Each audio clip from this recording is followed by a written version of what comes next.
Today is Sunday. Walang ibang gagawin si Catherine kundi ang magluto, kumain, luto, nang magluto dito sa ating munting tahanan. Ayan. So yan ang routine ni Catherine every Sunday. Kung hindi man po kami lumalabas ay yan ang aking trabaho dito. Magluto, magluto, magluto, at kung may maiinom, iinom. So ngayon, tayo po ay magluluto ng lugaw. Haluan natin ng tuwalya, haluan natin ng manok, at tatawagin natin ang ating mga chikiting at ang ating mga anak para sama-sama namin pagsaluhan ang lugaw na gagawin ni Catherine. So ngayon, dahil na tayo nagpabili ng manok, sisimulan ko nang magluto ng sili. Mag-prepare na ako ng chili oil. Yan. Ito ay gagawin nating chili oil para mas lalong sumarap yung ating paglugaw. Masarap sa po ngayon, dahil ang lugaw dahil sa sobrang malamig po ngayon, tag-ulan, masarap ang lugaw.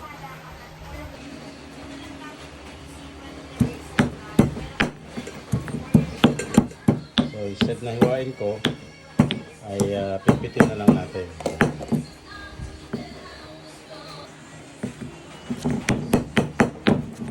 Mamaya gigisa natin yan para maging chili oil. Pasarap yan sa lugaw, mga halutong kwala ni Catherine. So ang ilalagay natin sa ating lugaw ay tuwalya, no? At mamaya darating din yung ating panang manok at saka laman ng manok. Ngayon ay ilalaga po natin muna ito, palalambutin muna natin para mahiwa natin at hiwa-hiwain natin base doon sa normal na cutting para sa ating lugaw. So, naglagay na nga tayo ng mantika para sa ating magiging chili oil. Pakukuluin muna natin yan bago natin lagay yung sili, mga Catherine.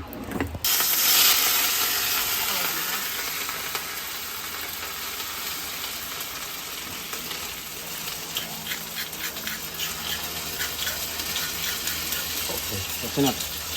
Sunod. Ayan na po yung ating chili oil. Ngayon magpe-prepare naman tayo ng ating bawang.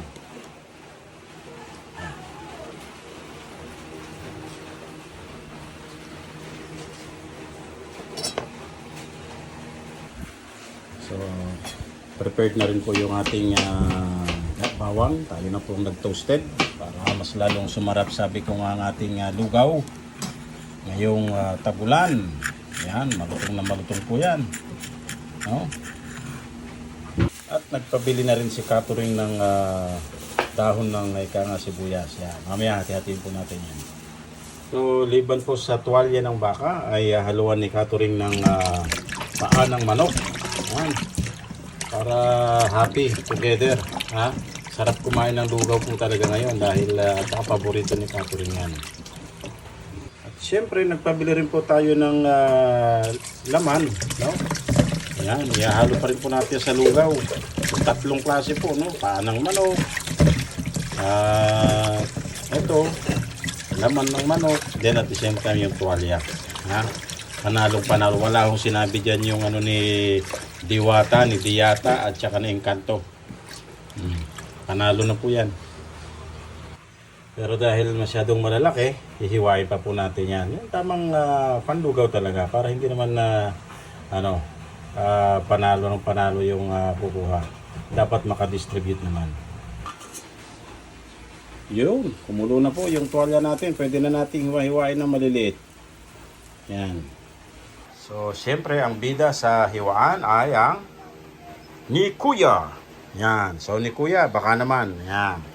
Ito ay binili pa natin sa bansang Japan. Ha? Ayan ang ating panghihiwa sa mga buto-buto. Yun. Kita mo naman ang talim niya. Talagang maasahan. Ayan, oh. Oh. Ha? Oh. Yan ang ni Kuya. So, ayan po. Nakahanda na yung ating luya. Ha? Napinino po natin. Ayan. Yung bawang at saka yung sibuyas. Pangsasangkutsa po natin yan sa mga laman loob, no? Yung tuwalya, yung paa at saka laman ng manok. So, hihiwain na ni Katuring ang tuwalya, no? Ayan. Yan lang yung panghalo natin sa tuwalya. Ang main na natin, course natin dyan ay yung paa ng manok at saka laman ng manok.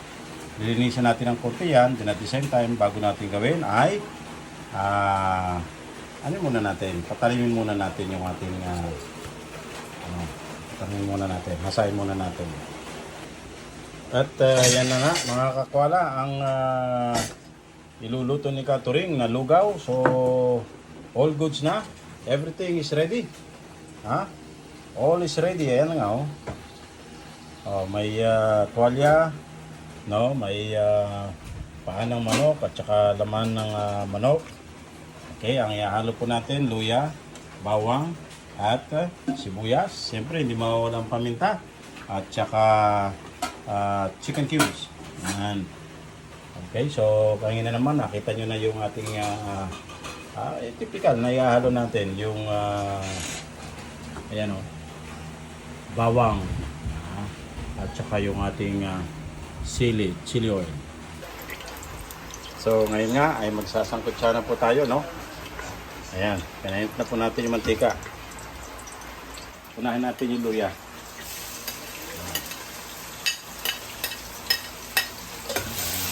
Gawin natin, mga kapatid. Kita ko sa inyo paano magano si Katuring. Oh, ayan. Yun.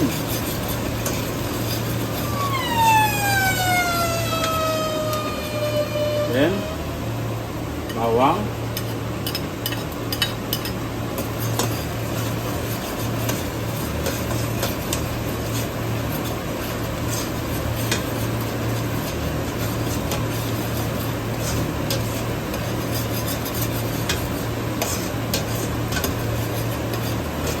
At sibuyas.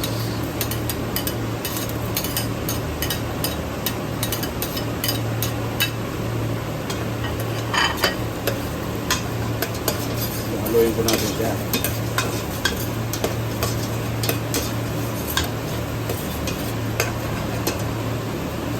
Okay na po yung mga rekado, no? Bawang, sibuyas, luya. Lagyan na natin yung tuwalya. Although yung tuwalya na yan, nilaga na natin kanina. Pero uunahin din natin ilalagay yan sa kanin habang niluluto natin yung lugaw.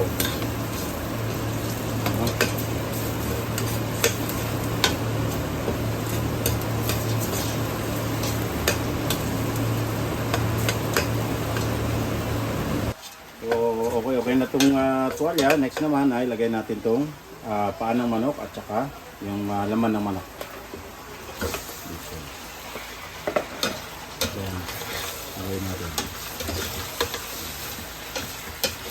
Mamaya pipilian ko rin ito, tatanggalin ko yung tuwalya o yung ano ng baka kasi matigas pa yon. I-mix na po natin siya sa lugaw habang niluluto po natin yung kanin.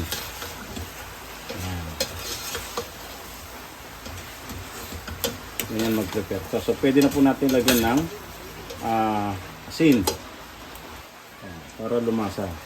Pwedeng magulat ka sa asin, kaya lang kailangan yan para lumasa yung pag na-mix naman yan sa lugaw, wala na yan. Kaya huwag ka matakot sa asin.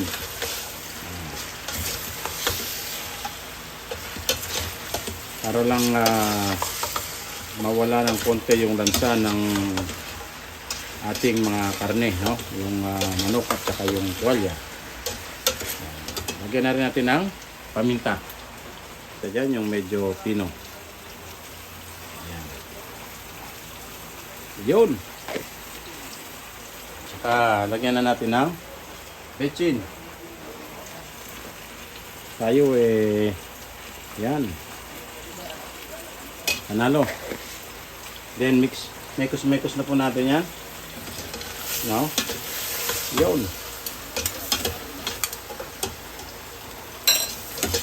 Mekos na po natin.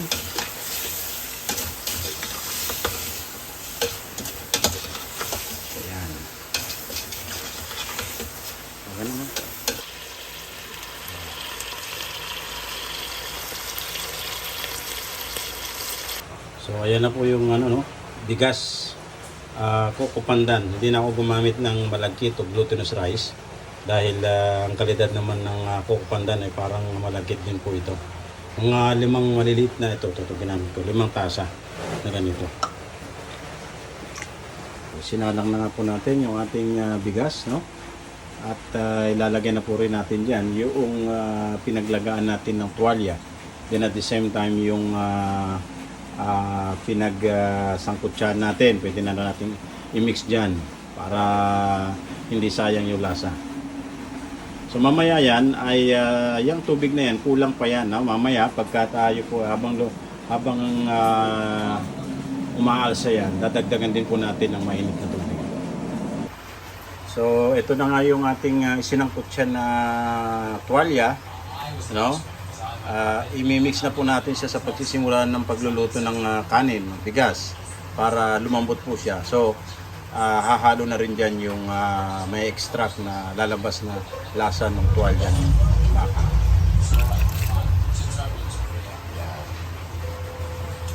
So, habang hinihintay natin na maluto yung kanin at habang minomonitor natin yung kanin, manood po muna tayo ng Netflix. So kailangan po nating halo-haloin yung yung bigas, yung kanin, yung na yan, dahil pag hindi ho natin hinalo yan, masusunog po yan, didikit po yan sa kalan ng kaldero, no? So ay kailangan once in a while haluin po natin siya para mawala po siya sa pagkakabili. Then bubuo-buo po yan. Okay. Once na nahalo ka na yan, okay na po yan, iwanan nyo na po ulit yan.